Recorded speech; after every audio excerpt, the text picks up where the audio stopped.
Eh bien, l'exercice pratique que je vous propose aujourd'hui va rester un peu dans l'ambiance qu'on a créée dans celui de la semaine dernière, c'est-à-dire une ambiance donc de féerie et de rêverie et surtout un imaginaire. Cet automne, j'ai fait deux belles découvertes. La première, ça a été le monde fabuleux des champignons et la deuxième découverte, c'est l'univers merveilleux de Mariana Armata. C'est une photographe formidable qui fait de la macro-photographie, mais avec un imaginaire qui se jumelle à la macro-photographie. C'est formidable de voir ses réalisations.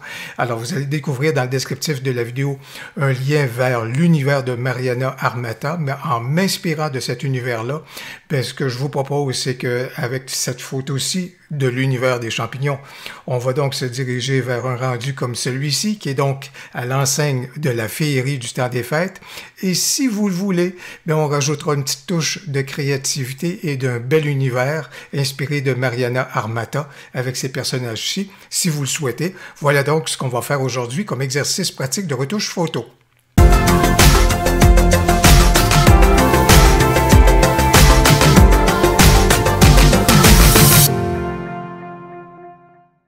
Je suis content de constater à la lueur de ce que j'ai vu la semaine dernière au niveau de l'exercice pratique de retouche photo d'une boule de Noël que vous avez osé la photo composite et je pense que vous avez apprécié donc l'exercice.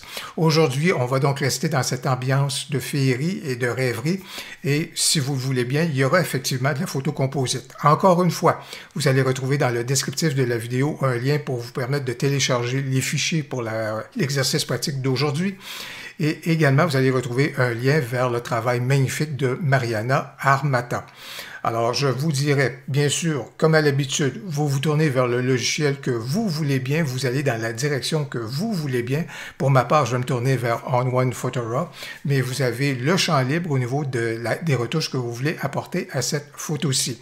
Je vous dirais qu'initialement, j'ai apporté des éléments de retouche qui sont diminuer un peu les tons clairs parce que vous voyez bien qu'on va s'en aller vers quelque chose qui est davantage une ambiance de soirée et de nuit. Au niveau donc des ombres, je débouché un tout petit peu les ombres, les noirs bien sûr, j'ai donc essayé d'augmenter un petit peu les noirs. Et je vous dirais ici, au niveau de la saturation, légère désaturation, par contre, au niveau de la saturation des tons moyens, donc la vibrance, eh bien, j'ai passablement donc augmenté celle-ci. Alors, initialement, donc, au niveau de mes premiers réglages, voilà donc vers quoi est-ce que j'ai cheminé, mais à partir de maintenant, on va commencer vraiment à mettre les outils en action. On va se tourner donc vers les outils, les filtres dans On1 Photora pour donner justement notre ambiance de soirée et de nuit et commencer à avoir certains effets particuliers. Alors de ce côté-ci, je vais donc me tourner vers contraste dynamique juste pour apporter un petit peu plus de définition. Si jamais je pointais vers la feuille, comme vous pouvez le voir, là, ça amène juste un peu plus de structure. Alors si vous avez un outil de structure ou encore un outil qui vous permet de faire un petit peu de HDR, voilà donc qui peut être intéressant dans ce contexte-ci. Pour apporter justement une ambiance de soirée, il n'y a rien comme mon favori, je vous dirais, lueur. Et dans ce cas ici, ça peut être un effet hors-ton que vous pourriez apporter. Ça peut être également mystique, si jamais vous êtes du côté des outils de Skylum. Alors, mystique également pour apporter un cachet qui est justement un tout petit peu comme celui que je viens d'apporter. Alors, ça veut dire un peu plus de contraste et les hautes lumières, comme vous pouvez voir là, à ce moment-là, qui deviennent lumineuses. Le tout comme étant donc, également un effet féerique là, qui commence donc à s'appliquer. Donc, dans ce cas ici, avec Dark Glow, là, ça va vraiment dans la bonne direction. Je vous dirais également, encore là, pour assombrir davantage ma scène, je vais encore une fois je vais commencer à me tourner vers les textures.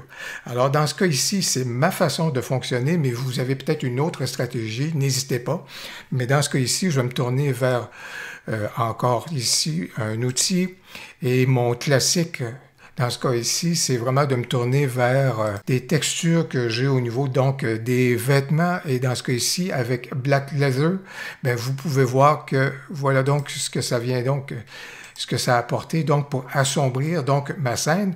Alors ça, c'est tout à fait correct. Là, j'ai donc créé mon arrière-scène et ma scène, si vous voulez, pour justement avoir basculé du côté donc de la nuit. Je viens juste de me tourner vers une texture et je veux juste vous indiquer que vous avez plusieurs sources de textures que vous êtes capable de télécharger gratuitement. Par exemple, si je me tourne vers le site Pexels, dans ce cas ici, vous voyez que je peux faire une recherche texture, mais non seulement ça, mais vous pouvez préciser également la nature de la texture que vous recherchez. Et je viens juste de me tourner vers une texture de cuir dans On One Photo Raw. Alors, vous pouvez très bien dire ici, je vais avoir des textures de cuir. Ou encore, je vais me tourner tout à l'heure vers une texture avec du bokeh. Alors, vous voyez que, par exemple, dans ce cas-ci, je suis rendu sur Unsplash. Encore une fois, ce que vous allez télécharger ici, c'est gratuit. Et vous voyez toutes les belles textures juste ici, donc d'effets de bokeh. Ça, c'est très sympathique, tout cela. Alors, vous voyez, vous êtes en mesure donc de télécharger ces photos-ci à ce moment-là et les conserver dans des répertoires de textures pour ainsi enrichir votre banque de textures. Et je vous dirais que pour apporter une touche justement à l'ensemble de mon décor, avant d'y apporter des effets particuliers, je vais encore une fois me tourner vers une autre texture, quelque chose qui va donner encore plus de chaleur là, à mon décor. Alors je vais me tourner vers des textures de Philippe Saint-Ledy. Alors vous le savez, assez souvent je parle du superbe travail de Philippe Saint-Ledy et Philippe, sur son site, nous offre une collection gratuite donc de textures. Et dans ce cas-ci, je vais me tourner vers la texture numéro 4, dans ce cas-ci, celle-là. Vous allez voir le bel effet que ça va faire sur les lumières justement en arrière-plan. Alors vous voyez, avant que j'appose la texture, voici ce qu'était ma photo et vous voyez toute la belle rêverie, la belle féerie que ça vient juste d'apporter. Alors, je pense que mon ambiance est créée et maintenant, je peux commencer à me tourner vers des effets un peu plus particuliers. Selon votre imagination, selon votre créativité, selon l'orientation que vous voulez donner à la photo, pour certains, peut-être qu'on peut arrêter ici, puis ça fait quelque chose d'intéressant. Quoi qu'on on va travailler de toute façon à rendre notre champignon un peu plus lumineux. Mais je vous dirais, ce que je voudrais surtout apporter, moi, je vais aller dans une direction, vous avez pu le constater, dans ce cas-ci, je vais travailler encore à partir d'une autre texture, mais c'est une texture qui va amener des précipitations, donc, dans la photo. Et dans ce cas-ci, je vous dirais que les précipitations, ben, ça va être davantage au niveau donc d'une petite neige là, qui va tomber. Alors, ça fait vraiment ambiance hivernale, ambiance là, du temps des fêtes. Alors ça, c'est très bien.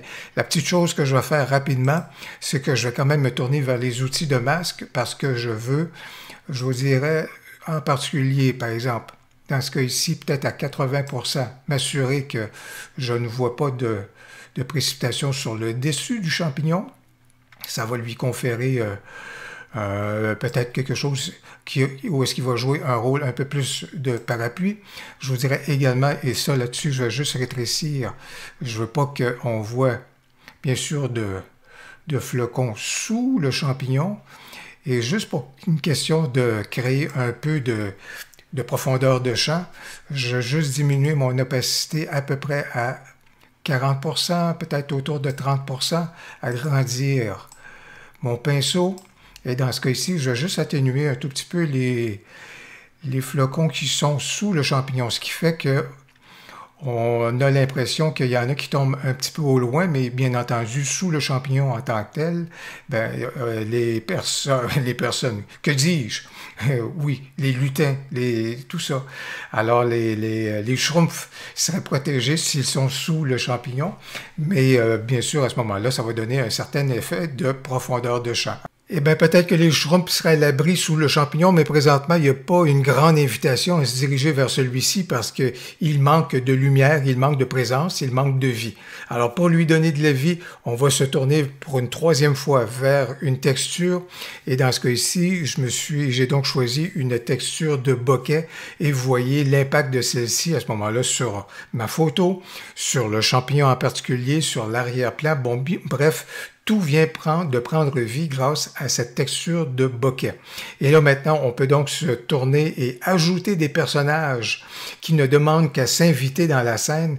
Pour intégrer des personnages dans ma scène, je me tourne donc vers la création d'un nouveau calque et je suis donc allé chercher cette photo-ci pour justement récupérer les deux silhouettes qu'on retrouve là, de même que la parapluie. Je pense que ces deux silhouettes-là, avec cet accessoire-là, ça convient très bien avec la photo et les précipitations qu'on retrouve dans celle-ci. Alors, je vais me tourner. Bien sûr, lorsqu'on a ce genre d'inclusion-là d'une deuxième photo, on peut examiner en quoi le mode de fusion peut nous être utile. Des fois, pour minimiser le travail de masquage qu'on a à faire si on veut conserver que les deux silhouettes. Alors déjà ici, on peut partir dans une bonne direction. On peut également aller vers lumière douce si on veut conserver des silhouettes qui sont un petit peu plus solides, de même que lumière forte. Dans ce cas ici, de toute façon, moi dans mon cas, je vais me tourner vers les outils de masque en intelligence artificielle de ON1 Photo RAW pour éliminer tout l'arrière-plan de même que le sol et ne conserver que les deux silhouettes, mais vous avez recours à la stratégie que vous voulez bien justement pour ne conserver que les deux silhouettes. Alors j'ai donc terminé la création de mon masque qui a éliminé donc l'arrière-plan de la photo pour ne conserver que les deux silhouettes. À partir de maintenant, je peux donc me tourner à nouveau vers l'outil de transformation. Toujours en utilisant la majuscule, je peux prendre l'extrémité, une des extrémités pour à ce moment-là réduire la photo à la taille qui me convient, déplacer celle-ci.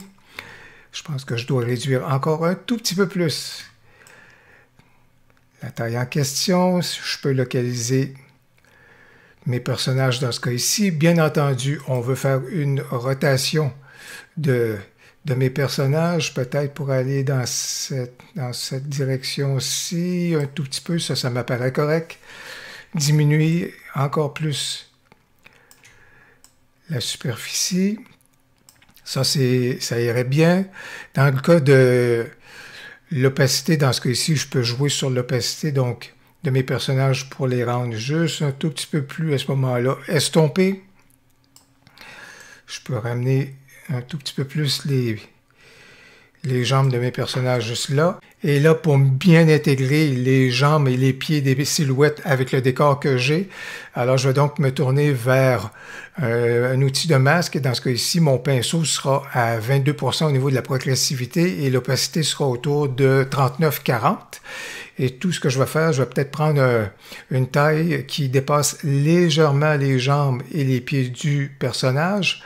Et je vais juste cliquer à quelques reprises, justement pour estomper donc les jambes et les pieds du personnage dans le décor.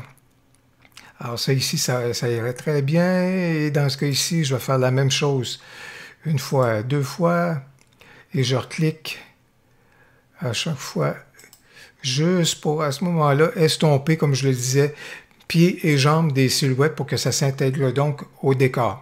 Et bien voilà qui complète notre exercice pratique de retouche photo pour aujourd'hui.